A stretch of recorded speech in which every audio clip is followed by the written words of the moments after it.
सगळ्यांनाच अनुभवता आला. निसर्गाच्या सानिध्यामध्ये बघा, निसर्गात सतत आनंदाची उधळणच चालू असते. ह्या सृष्टीमध्ये ब्रह्मांडामध्ये जे 84 लाख जीव आहेत त्यामध्ये माणूस हा सुद्धा एक आहे आणि सगळेच घटक आहेत. झाडं, पशु, पक्षी, सूर्य, चंद्र आणि माणूस सोडला तर सगळेजण 24 तास आनंदी आहेत. तुम्ही कुठलंही इथलं झाड बघा, वेल बघा, पशु बघा, पक्षी बघा, प्राणी बघा, सूर्य बघा, चंद्र बघा, सगळे 24 तास त्यांच्या आनंदाची उधळणच चालू आहे. पण आपल्याला मोबाईलमधनं डोकं काढून जरा त्यांच्याकडे बघता आलं पाहिजे. ही जरा महत्त्वाची गोष्ट आहे.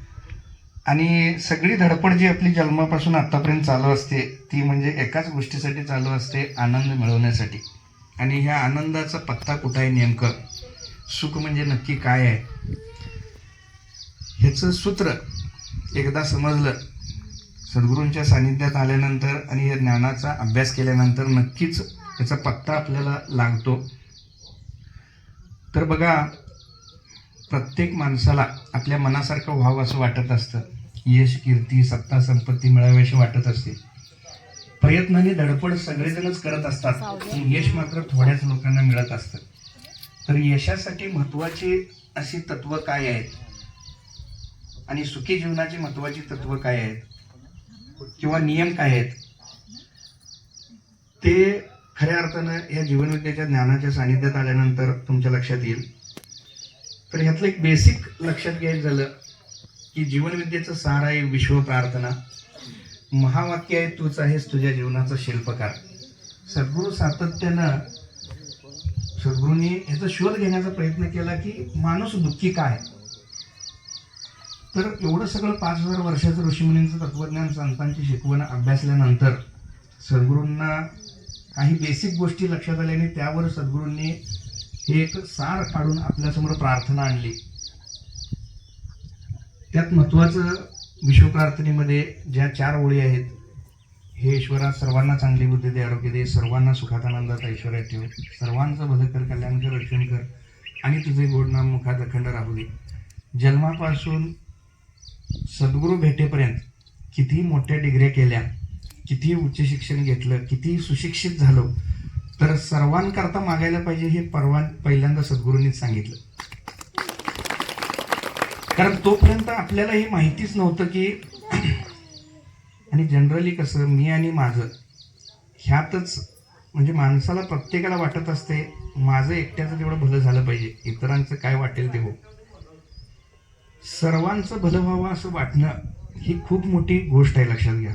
अगदी शाळेत जन्मापासून बाळ जसं लहानाचं मोठं होतंय तसं दुसऱ्याजवळ म्हणजे जी षड्रिपू जी आहेत की नाही, राग, मद, मोह, लोभ, मत्सर, हे जागृत व्हायला चालू होते. साधं दुसऱ्या बाळाच्या हातात एखादं खेळणं असलं तर ते मला पाहिजे, हे जन्मापासूनच हा विचार. मग ती स्पर्धा, ईर्ष्या, मत्सर आणि माझं एकट्याचं तेवढं भारी असायला पाहिजे. पण ह्याला छेद सद्गुरूंनी दिलेला आहे. आणि तसं नवीन सर्वांचं भलं व्हावं असं वाटणं म्हणजे एक म्हण आहे बघा, सर्वांचं भलं व्हावं असं वाटणं ही तळमळ आहे आणि खरोखरच भलं झाल्यावर वाटते ती मळमळ आहे. तर हे जर व्हायचं नसेल तर प्रार्थना म्हणायला पाहिजे आणि याचं सतत स्मरण पाहिजे उठल्यापासून झोपेपर्यंत.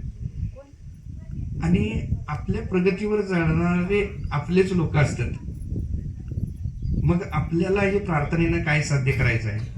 आणि तुम्ही कितीही चांगलं काम करा, तुम्ही कितीही मोठी अचिव्हमेंट करा, 4 लोक बोलणारे हे असणारच आहेत. म्हणजे ती गोष्ट आहे की लोक घोड्यावर पण बसून देत नाहीत आणि चालत पण चालू देत नाहीत. एकानं कुत्र्याला चालायला शिकवलं पाण्यावरनं आणि म्हणजे ते विशेषच होतं ना, कुत्रं कसं पाण्यात पोहत असते, मग ते कुत्रं चालायला शिकवलं. मग त्याला एक अभिमान होता की मी म्हणजे सगळ्यापेक्षा वेगळं माझं कुत्रं आहे. मग तिथं एक नावं ठेवणारं आलतच प्रत्येक गावात. आणि नेमकं त्यानं त्यालाच विचारला माझ्या कुत्र्यातला कुठला विशेष गुण तुला दिसते. तर त्यानं काय सांगितला, तुझ्या कुत्र्याला पोहायला येत नाही. म्हणजे काय आहे, सगळीच लोक कधी तुम्हाला चांगलं म्हणणारच नाहीत, हे तुम्ही गृहीत धरूनच चालायचं आहे. आणि लव वर्क आणि ब्लेस ऑल हे एक जीवनाचं सूत्र आहे, सक्सेस होण्याचा मंत्र आहे. आणि मी सतत तुम्हाला म्हणतो की मत्सर ही अशी अवस्था असते, बघा तुझ्याकडे जे आहे ते मला हवं आहे असं वाटणं साहजिक आहे. त्याची दुसरी स्टेज कशी असते, तुझ्याकडे जे आहे ते मला हवं आहे आणि त्याचा मला राग यायलाय, ही त्याची दुसरी अवस्था असते. आणि तिची तिसरी स्टेज कशी असते माहिती आहे काय, तुझ्यापाशी जे आहे ते मला हवं आहे, त्याचा मला राग यायलाय आणि ते तुझ्यापाशी नसावं ही माझी इच्छा आहे. आणि प्रत्येक जण कधी ना कधी ह्या स्टेज मधनं गेलेला आहे आणि ह्याचं बोध आणि जाणीव सद्गुरू ज्ञानाच्या सानिध्यात आल्यावरच करून देतात. सर्वांचं भलं व्हावं असं वाटणं प्रार्थना म्हणत असताना ही सुरुवातीला कदाचित तुम्हाला वाटणार नाही मनापासून, पण ज्यावेळी तुम्ही प्रार्थना सतत म्हणायला चालू करता आणि प्रार्थना तुमच्या अंतर्मनात जाते आणि त्यावेळी तुम्हाला खरंच वाटायला चालू होते की सर्वांचं भलं व्हावं, तसंच आचरण आणि कृती तुमच्या हातून घडायला चालू झाली की तुमचं भलं व्हायला सुरुवात झालीच म्हणून समजा. हे एक सूत्र आणि रहस्य आहे. तर आपण बघा, मी नेहमी सतत सांगत असतो, दुसऱ्याच्या दुःखात सहभागी होणं सोपं आहे, आनंदात अवघड आहे. आपण टीव्ही घेतलेला जेवढा आपल्याला आनंद होत नाही, जेवढं शेजाऱ्याने फ्रीज घेतले की दुःख होते. त्यामुळं काय आहे, सर्वांच्या आनंदानं आनंदी व्हा, तुम्ही सुखी व्हाल. सुखी जीवनाचा मंत्र आहे. आणि ह्या निसर्गात का नाही कमतरता कशाचीच नाहीये. म्हणजे तुम्हाला आतापर्यंत का नाही हवा कधी संपते असं वाटतंय काय? हवा एवढी आहे, 800 करोड लोक इथे राहतात, हवा कधी संपून जाणार आहे असं आपल्याला कधी चिंता वाटते? सुख में स्मरण करे तू दुःख काय को होय.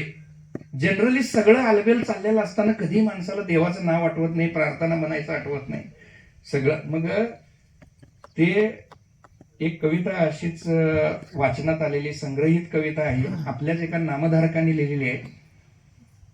माणसाला हवा सदा आनंद, पण देवाला देतो काही सेकंद. विषयांमध्ये जातो घडून, देवाची आठवण मात्र अधूनमधून. प्रपंच करतो आवडीने, परमार्थ मात्र सोडीने. नाही पूजा नाही ध्यान, मोबाईलशी मात्र अनुसंधान. नामस्मरण बोरिंग फार, त्याने काय होणार यार. देवाने करावी कृपा खास, पण गप्पा मात्र मारतोय तासन तास. जप करतो माळेवर, पण खरे प्रेम पैशावर. खिचडीसाठी करतो उपास, भक्तीमध्ये मात्र पूर्ण नापास. स्वतःच्या पानात वाट्यांची दाटी, नैवेद्याला मात्र छोटी वाटी. संकट आल्यावर देव आठवतो आणि नवस बोलून डील करतो. अभिषेक मोठ्या थाटात करतो आणि रिटर्न वरती डोळा ठेवतो. सर्व करतो स्वतःसाठी, पण देव हवा सदा पाठी. देवाकडे सारखं मागणं, माणसा तुझं काय हे वागणं.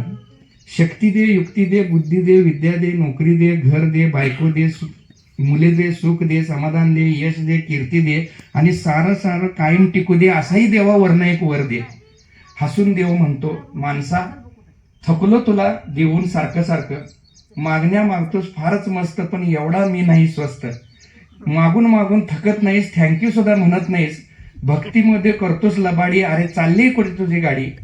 एवढं सगळं द्यायचं म्हणतोस, पण माझ्यासाठी तू काय करतोस.